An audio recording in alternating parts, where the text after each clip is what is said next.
think about a band, have their sound, their light guy, their merch guy, their TM, like all of these other parties besides just like the 4 or 5 dudes that are in the act, and then the entire crowd that goes into it, and then there's just all these logistics that I think most people don't think about. It's not just really just like, let's book a show and like go play at the Meat Locker because like the restaurant upstairs is open and we know the guy. I think there's like a lot more on the back end of it that's kind of it's going to need to be untangled. So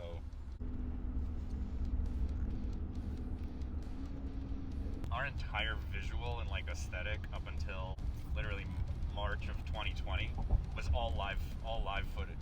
We'd work with Eduardo to get photos. Every time we would book a gig, we would always get a photographer. Our entire social media driven by live photo. It's almost super taboo now, right? Like you see a photo of like a gig, and some parts of the country, I know further down south, like they're already having shows at bars and stuff. You look at the photo and you're like, wait, was that like this week, or was it from like 2 years ago? You know, it's almost like when you see that stuff, it just like instantly looks dated.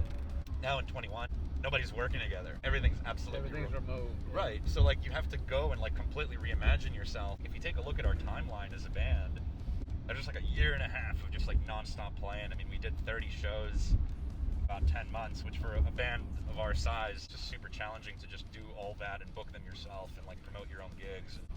You know, that's something that we're really proud of. But then as soon as March came around and we posted that like we're disappointed to see all the shows happening, but like we totally understand it. We really had to shift our whole aesthetic, and you can just see it's like studio time.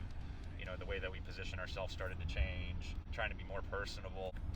That's kind of like the new era. So now, like I think Court Order's really lucky. I think we're a great team. You know, we have a good group of guys and a lot of support that's coming through. That's kind of being a part of what we're doing here, and that's something that I've always really enjoyed. Like when I was a kid, I was on Little League baseball, but fucking terrible, man. Like I think I struck out like a whole season once. But at practice, I was like really good.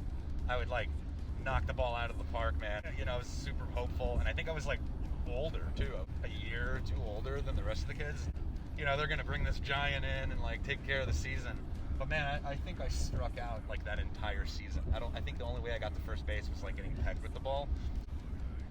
I still like enjoyed being in the dugout, and I still liked being at bat, and I still like the Capri Suns and the brownies at the end of it, man.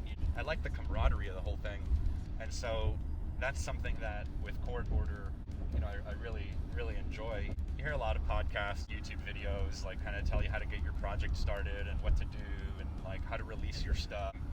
You see a lot of like solo acts now that are like super successful, and if you think about it, like, it's understandable why it's marketable, because like this morning, you know, we got 5 guys, photographers, drivers to try and get to where we're going. It's this huge team that we're trying to come together. It's like so many competing priorities. But when you're just one dude, all right, well, you know, you kind of make the schedule, it becomes a little bit more streamlined for you. But I think that that's something that I really enjoy. All these multiple personalities, and like you kind of get to learn about yourself a little bit, and like be patient, try and help kind of get people to understand your bigger vision, and sometimes it's tough.